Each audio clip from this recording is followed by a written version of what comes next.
Kung pinili mo ang dialysis na nasa loob ng sentrong pagamutan, ikaw ay pupunta roon ng 15-16 na oras sa isang linggo, parang pansamantalang trabaho.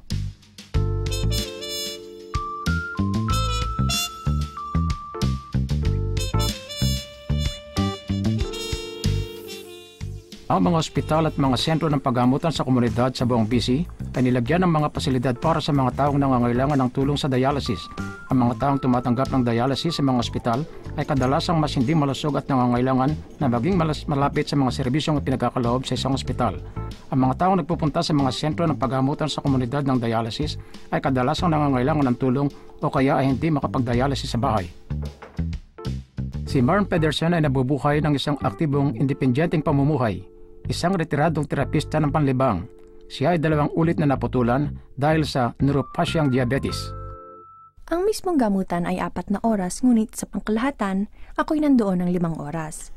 Pagdating ko doon, ang una kong ginagawa ay magtimbang at isusulat mo kung gaano kakabigat.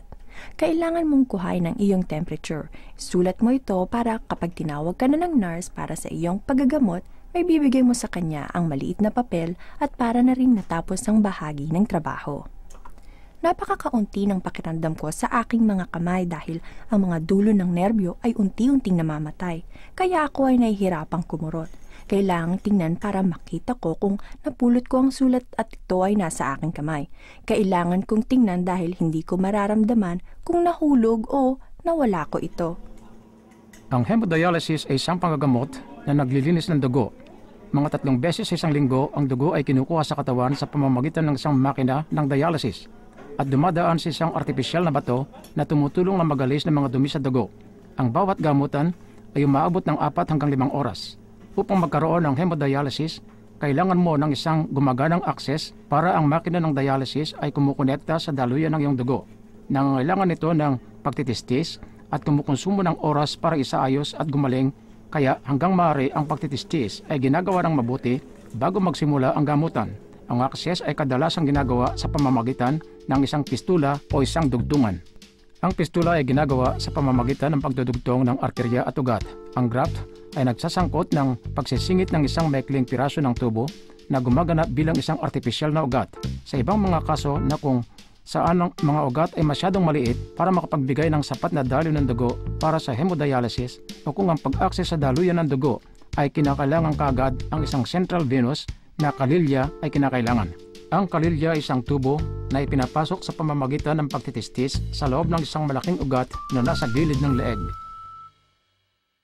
Ang kainaman sa dialysis na nasa loob ng sentrong pagamutan ay iyong maaari kang makapagbasa o makapanood ng telebisyon. Maaari kang matulog. Mayroon kang kaunting kalayaan sa iyong maaaring gawain habang ikaw ay nandoon ng 4 na oras. Martes, Huwebes at Sabado mayroon akong dialysis. At tuwing Lunes, Miyerkules at Biyernes gusto kong lumangoy. Ako ay lumalangoy ng 1 oras. Nakakapagpalamig ito sa akin. Nakakapagpanumbalik ng lakas. Ito'y isang mabuting ehersisyo. Ito'y isang oras na kung saan ako ay may pagkakataon na makapag-isip-isip tungkol sa mga bagay na walang anumang mga abala. Kaya ito'y mabuti. Ako ay talagang nasisiyahan sa mga araw na ako'y nakakalangoy at sa palagay ko, ito ay dahil sa ehersisyo.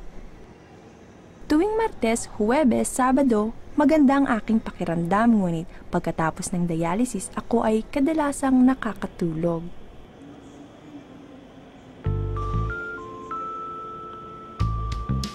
Upang sukdulang matamasa ang mga kapakinabangan ng hemodialysis, kinakailangan mong inumin ang iyong mga gamot, kumain ng pagkain pampalusog, mag-ehersisyo ng regular, at limitahan ang pag-inom ng likido.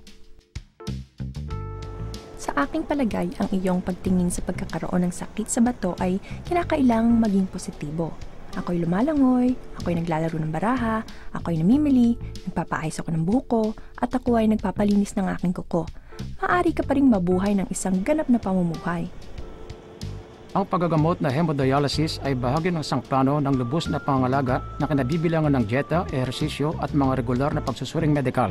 Ang pangkat na tagapangalaga sa bato na nasa pasilidad ay kinabibilangan ng mga magagamot sa bato o mga espesyalista sa bato, gayon din ng mga nurse, mga dietitian, mga parmasyutiko, mga manggagawang sosyal at mga technician sa bato, ikaw ay makikipagtulungan sa iyong pangkat na tagapangalaga sa bato para mapanatili na mabuti ang iyong kalusugan sa hanggat maaari. Alalahanin mo na ikaw ang pinakamahalagang tao sa iyong pangkat na tagapangalaga ng kalusugan.